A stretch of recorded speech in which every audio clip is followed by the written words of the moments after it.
Hello guys! Okay, alam nyo ba kung bakit wala akong kilay? Malamang alam nyo na kasi nabanggit ko na to sa haul. Sabi ko, gagawan ko ng review.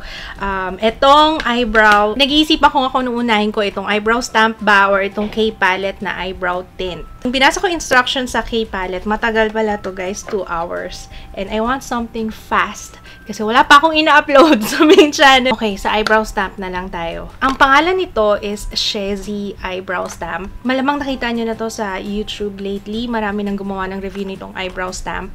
And I want to try it out din. And alam kong inaabangan nyo yung mga videos na kung ano-anong ginagawa kong kabalbalan sa face ko.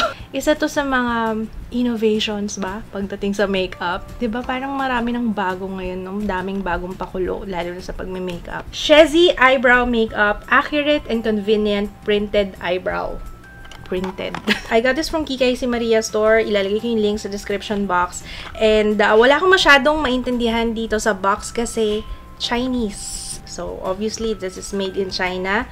Ayun, mayroong nakalagay na 02. So, I think yun yung shade 02. Okay, sa loob ng box, ayan, nandito yung left and right na kilay. Ewan ko kung okay lang ba to sa akin? Parang Korean eyebrow stone mo straight. Kasi may arch yung eyebrows ko. Tingnan natin. And then, ito, ayan siya. Ito yung pinaka-product. Ayan. So, isa-stamp mo dito yung eyebrow stamp. Ilalagay mo dito. And then, itong, try ko nga.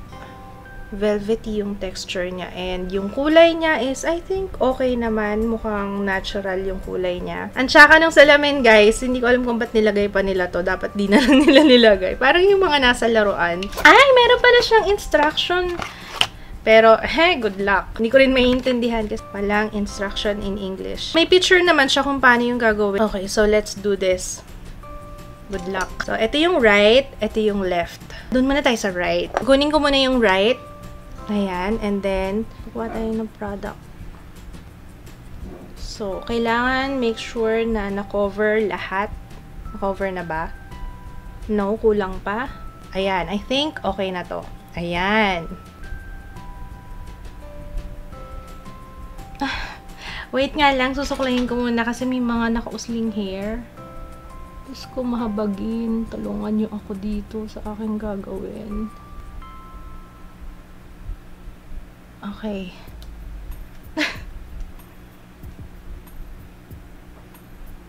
Oh. May lumagpas.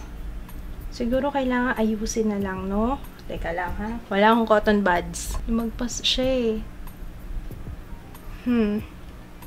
Ayusin na lang natin kasi yung dito sa dulo. Masyadong maiksi yung kilay na to para sa kilay ko kasi mahaba pa yung kilay ko dito. So, spread na lang natin.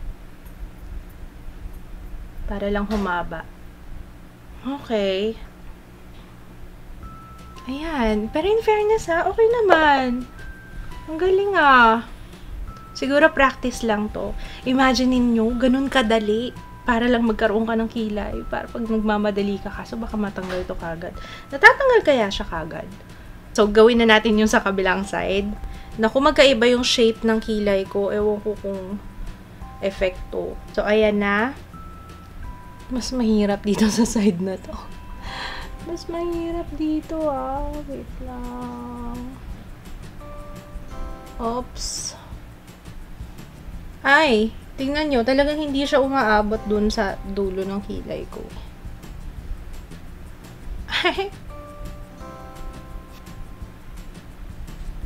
Ang hirap. Pagpantay pa lang sa kanya, yun ang mahirap Might as well, ginawa mo na lang yung kilay mo. This is not working out. Ayusin ko muna to guys, okay? Mukhang meron naman siyang pag-asa. Kaso para sa type ng kilay ko, hindi pantay kasi yung kilay ko No. Hindi ako happy. Papa, punta ka dito saglit.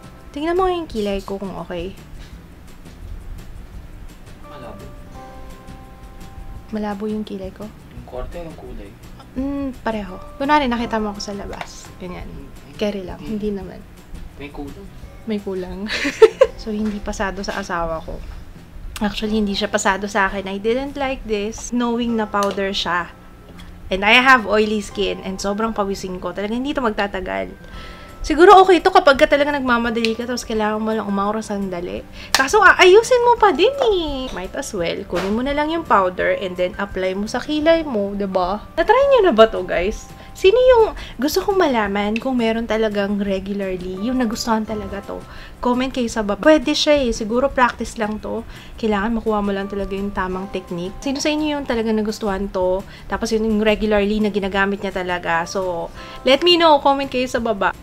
Pero pag malayuan, ano, talagang ipilit ko to.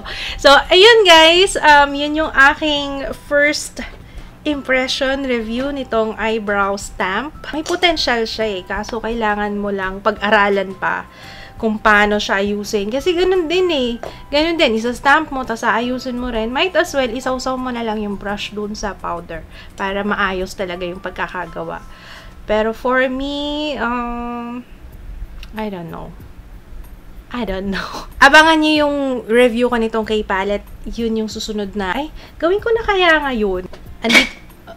Since andito na rin lang ako, gawin na natin tong K-palette review. Ang presyo niya is 895 pesos ang isa. So, meron ako dito ng light brown, natural brown, and mocha brown. So, may kasama siyang stencil. Ooh! This was sent to me by K-palette, ha? Kaya meron siyang kasamang box na ganito. So, ito yung before. And then, after, tingnan natin. Let's flip it. Ayun! Okay. So, ayan yung tint. Ayan yung magiging effect niya sa kilay. Kukuha muna ako ng makeup remover. Kasi tatanggalin ko yun nandito sa aking kilay. Kailangan walang something dyan. Oh my God. Nabura tuloy yung aking foundation. Medyo matagal to guys, 2 oras. So, nakita nyo tuloy yung totoong kondisyon ng skin ko. Nabura tuloy yung aking punda. Mamaya ko nilang yan naayusin. Okay, hindi ko alam kung ano yung color yung pipiliin ko. Pero, basahin muna natin. Isang unit daw, it will last 6 months of use. Ito yung instructions. I-apply mo muna siya. Apply a generous amount of the product. Start with clean brows. Remove any makeup and sebum with a tissue. Apply the tint. Wipe away with wet tissue or cotton buds to make any changes to the brow shade before the tint dries. Leave it for 2 hours. The tint dries up in 5 minutes. Leaving it on for 2 hours is highly recommended. Better results if left overnight. So, mas matagal, mas okay. Then, step 2, peel it off. Peel from the start of the brows. It can be effortlessly removed, but in the case of the tint getting stuck onto the brows, remove with warm water. Oh, ang results niya can last up to 1 week. Wow! 1 linggo, hindi ka na magagawa ng kilay mo. Very good. Okay. Hindi ko alam kung anong gagamitin kong kulay. Let's try yung natural brown. Doon tayo sa gitna. Dapat wala daw kahit ano. Okay, I think okay na to. Malinis na siya. Gamitin natin yung ano para bongga. Pareho ba ng shape? Ay, hindi. Magkaiba. Ay, you know what? Parehong hindi ko shape to. Hindi na ako gagamit ng stencil. Kasi meron naman na akong susundan. Diyos ko, ang dark nito. Nakakatakot. Oh my God. Okay. Ang lagkit. Dagdagan pa natin kasi kulang pa yan. Ang kinakatakot ko dito, baka mamaya pati yung buhok ko sa kilay matanggal. Hindi kaya. Tanggalin ko lang yung mga lagpas. Doon naman sa kabila. Malamig na malagkit. Gusto ko yung mga pinagagawa ko para sa kilay, ano. Best, kilay is life. Labas kaya ako, no? Ganito yung itsura ko. Bawasan ko na lang ng arch tong dito sa kabila kasi masyadong mataas. Masyadong mataray. Okay, so iiwan siya ng 2 oras dito sa aking face.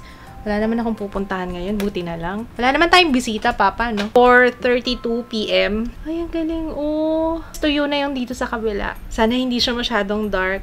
I'm scared. Okay, guys. It's now 9:13. Medyo napatagal yung pagbabad ko dito bago ko balatan. Almost 5 oras. Pero, okay, balatan na natin to. Oh.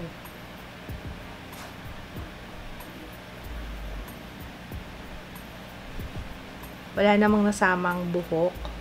Ay, meron! Merong nasama 1 piraso. Nakita nyo ba? Nakita nyo?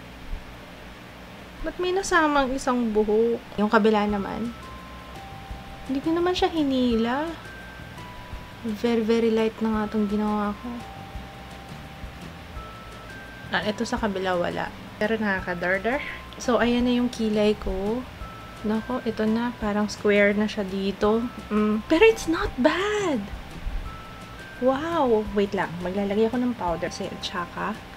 Kasi natanggal yung foundation ko dyan kanina. So, isin lang natin ng konti. Ang ganda! Ang galing! I liked it! So, talaga shorten your makeup routine kasi by tomorrow, kahit hindi mo na masyadong ayusin yung kilay mo. And yung kulay niya is okay lang para sa akin. Okay to. Good for 1 week na daw to. So, tingnan natin kung gaano katagal. I'll be back after 1 week. Charot. I-update ko kayo guys. Kapag to nasama sa aking favorites, this is really good. First time kong makatry ng eyebrow tint and hindi ako na-disappoint. I liked it. Para pala alam nyo kung anong mga shades. Naglagay din ako sa aking kamay. Kung gusto nyo ng reddish, medyo mapula yung buhok nyo, mocha brown. Pag medyo light yung inyong hair, blonde, ganyan, yung light brown. Natural hair color, natural brown. So, yun, guys, dun sa dalawa, eyebrow stamp versus eyebrow tint, mas marirecommend ko na eyebrow tint. Ito yung kilay na mukhang natural lang, tapos hindi siya nabubura. So, pwede rin siyang pang swimming. Hindi siya nabubura. Kasi ito nga, kanina ko pa to inaan, hindi nabubura. But, I will update you guys kung hanggang kailan to. Lalagay ko na lang yung link na kanilang Facebook page sa description box kasi hindi ako sure kung anong mga branch meron. Pero I liked it and I highly recommend this lalo na sa mga ayaw. Tamad na tamad nang gawin yung kilay nila everyday. Ito lang, mag-eyebrow tint na lang kayo. Nagustuhan ko siya guys, honestly. So yun lang, maraming salamat. Comment kayo sa baba kung meron kayong ibang mga requests for first impression review, mga ganitong klase. So yun lang, see you again on my next one guys. Bye! Gusto ko lang mag-update kasi naghilamos na ako. Okay, ang ginamit kong pantanggal ng ginamit kong pantanggal ng makeup is itong Clinique Take the Day Off, yung balm. Tapos, pansin ko nag-lighten siya. Hindi na siya ganun ka-dark kagaya nung kanina. Hindi siya ganun ka long-lasting. Isang hilamos pa lang, ganito na yung itsura niya. So, I think mas okay kapag talagang iiwan mo siya overnight. I will try yung mas darker kasi ito parang kulang pa. Or siguro kakapalan ko pa siya para talagang makuha yung tint. I like the product, so gagamitin ko siya ulit kasi I think ito yung kailangan ko. Lalo na at nagpa-stranding ako ng kilay, so may mga areas talaga na patchy. So, I think ito yung sagot para doon. But overall, nagustuhan ko tong product na to. So, dapat wala tong update na to, pero naisipan ko, mag-update nga ako after maghilamos para makita niyo yung itsura. So, I suggest na iwanan siya overnight. Wag 2 hours. Wag 2 hours, wag 4 hours overnight talaga, tsaka mas makapal yung ilalagay ko. So, yun na guys.